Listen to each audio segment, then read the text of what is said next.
ভোলা জেলা বাংলাদেশের দক্ষিণাঞ্চলের বরিশাল বিভাগের একটি প্রশাসনিক অঞ্চল। এটি দ্বীপ জেলা ভোলা নামেও সর্বাধিক পরিচিত। এর পূর্ব নাম দক্ষিণ শাহবাজপুর। ভোলা ইলিশের বাড়ি নামেও পরিচিত। আসসালামু আলাইকুম বন্ধুরা, আমি মোহাম্মদ রুহুল আমিন আছি আপনাদের সঙ্গে। আজকে আমি আপনাদেরকে বরিশালের ভোলা জেলার ইতিহাস সম্পর্কে জানাতে যাচ্ছি। তো রিকোয়েস্ট করব, যারা যারা এখনও চ্যানেলটিকে সাবস্ক্রাইব করেনি, প্লিজ চ্যানেলটিকে সাবস্ক্রাইব করে একটু কমেন্ট করে জানান আপনি কোন জেলা থেকে আমাদের ভিডিওটি দেখছেন।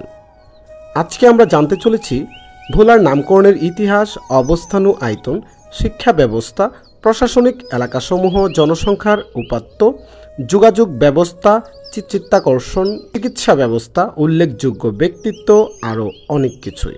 সো চলুন ভিডিওটা শুরু করি। ভোলা জেলা।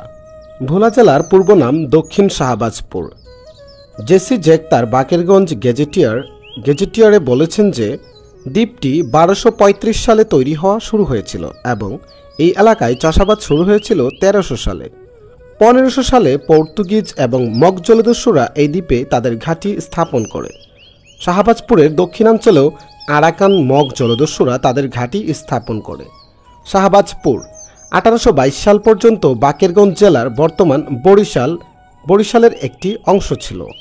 19 শতকের শুরুতে মেঘনা নদীর সম্প্রসারের কারণে জেলা সদর থেকে দক্ষিণ শাহবাজপুরের সাথে সংযোগ করা কঠিন হয়ে পড়ে। এরপর ব্রিটিশ সরকার দক্ষিণ শাহবাজপুর ও হাতিয়াকে বাকেরগঞ্জ থেকে আলাদা করে নোয়াখালী জেলার অন্তর্ভুক্ত করার সিদ্ধান্ত নেয়। ভোলা 1869 সাল পর্যন্ত নোয়াখালীর অন্তর্ভুক্ত ছিল। 1869 সালে এটি একটি মহকুমা হিসেবে পুনরায় বরিশাল জেলার অন্তর্ভুক্ত করা হয়। 1876 সালে প্রশাসনিক সদর দপ্তর দৌলত খান থেকে ভোলায় স্থানান্তরিত করা হয়। 1948 সালে এটি একটি জেলা হিসেবে প্রতিষ্ঠিত হয়। অনেকের মনেই প্রশ্ন উকি দিয়ে ওঠে যে ভোলা নামটি কে রেখেছিল, এই জেলার ভোলা নামটি কিভাবে আসলো। ভোলা জেলার ভোলা নামকরণের পেছনে স্থানীয়ভাবে একটি কাহিনী প্রচলিত আছে।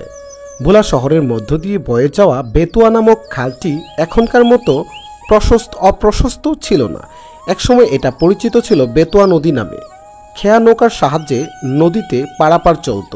থুরথুরে বড় এক মাঝি খেয়া নৌকার সাহায্যে লোকজনকে পারাপারের কাজ করত।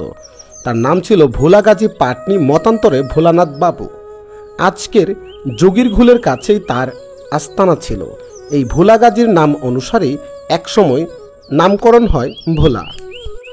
এবার এর অবস্থান ও আয়তন নিয়ে বলতে গেলে বাংলাদেশের বৃহত্তম দ্বীপ জেলা ভোলা জেলা প্রশাসন যাকে কুইন আইল্যান্ড অব বাংলাদেশ বলে ঘোষণা করে। ভোলা জেলার উত্তরে বরিশাল জেলা ও মেঘনা নদী, দক্ষিণে বঙ্গোপসাগর, পূর্বে নোয়াখালী জেলা ও লক্ষ্মীপুর জেলা ও মেঘনা নদী, পশ্চিমে বরিশাল জেলা ও পটুয়াখালী জেলা ও তেঁতুলিয়া নদী। এর মোট আয়তন 3403.48 বর্গ কিলোমিটার। প্রশাসনিক এলাকাসমূহের কথা বলতে গেলে ভোলা জেলায় 7টি উপজেলা, 10টি থানা, 5টি পৌরসভা, 70টি ইউনিয়ন ও 4টি সংসদীয় আসন নিয়ে গঠিত। ভোলা জেলার মোট 7টি উপজেলা রয়েছে। উপজেলাগুলো হলো চরফ্যাশন, দক্ষিণ আইচা, দুলারহাট, শশীভূষণ, তমুজউদ্দিন, দৌলত খান, বুরহানুদ্দিন, ভোলা সদর, মনপুরা এবং লালমোহন। ভোলা জেলার জনসংখ্যার উপাত্ত সম্পর্কে বলতে গেলে 2011 সালের আদমশুমারি অনুযায়ী ভোলা জেলার মোট জনসংখ্যা 17,76,795 জন। এর মধ্যে পুরুষের সংখ্যা হচ্ছে 8,84,069 জন এবং মহিলা আছে 8,92,726 জন। মোট পরিবার 3,72,772টি। ভোলার সাথে যোগাযোগ ব্যবস্থার কথা বলতে গেলে ভোলা শহর ঢাকা থেকে নদীপথে দূরত্ব 195 কিমি, সড়কপথে বরিশাল হয়েতে দূরত্ব 247 কিলোমিটার এবং লক্ষ্মীপুর হয়ে দূরত্ব 240 কিলোমিটার। ভোলার সাথে অন্য কোনো জেলার সরাসরি সড়ক যোগাযোগ নেই। অন্য জেলার সাথে যোগাযোগ ব্যবস্থা সচল রাখার জন্য ভোলাবাসীকে লঞ্চ, স্পিডবোট এবং ফেরির উপর নির্ভর করতে হয়। ভোলা জেলার কিছু দর্শনীয় স্থানের মধ্যে রয়েছে জ্যাকব ওয়াচ টাওয়ার চরফেশনে, সজীব ওয়াজের জয় ডিজিটাল পার্ক, চরকুকরি মুক্তি এবং বুরহানুদ্দিন চৌধুরী জমিদার বাড়ি ইত্যাদি ইত্যাদি আরও অনেক কিছুই। যদি চিকিৎসা ব্যবস্থার কথা বলা হয়, ভোলা জেলার সদর হাসপাতালের চিকিৎসা সেবার জন্য নিবেদিত। এছাড়া উপজেলাসমূহে পৃথক স্বাস্থ্য কমপ্লেক্স রয়েছে।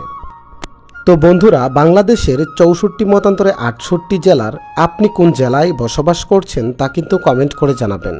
আর কমেন্ট করতে ভুলবেন না আমি নেক্সট ভিডিও কোন জেলা, কোন জায়গা, কোন স্থান নিয়ে বানাবো। তো আমরা যে গ্রামটিতে ঘুরতেছি আপনারা খেয়াল করে দেখেছেন যে এখানে এতক্ষণ সময় কাটানোর পরেও, এতক্ষণ সময় ঘোরার পরেও একটা মানুষকে দেখা যায়নি আমাদের সামনে দিয়ে ক্রস করতে। অনলি একজন ব্যক্তিকে দেখা গিয়েছিল, সে এই গ্রামের মধ্যে দিয়ে একটি রাস্তাতে হাঁটছে। তাছাড়া এতক্ষণের হাঁটা চলার মধ্যে আমরা কিন্তু একজন মানুষকেও ক্যামেরার সামনে দেখতে পাইনি, তা আপনারাও দেখতে পেয়েছেন। তো বন্ধুরা, আমি মোহাম্মদ রুহুল আমিন ছিলাম আপনাদের সঙ্গে।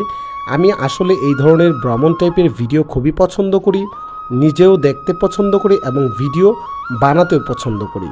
সো আমি আপনাদেরকে রিকোয়েস্ট করব, আপনারা অবশ্যই চ্যানেলটিকে সাবস্ক্রাইব করবেন এবং কে কোন জেলা থেকে দেখছেন এবং পরবর্তীতে কোন জেলা নিয়ে আমি আসলে ভিডিও বানাবো, আমার ভিডিওতে আরও কি ইনফরমেশন দিতে হবে সেই বিষয়গুলো নিয়ে আপনারা অবশ্যই একটু কমেন্টের মাধ্যমে জানালে আমি অনেক খুশি হব।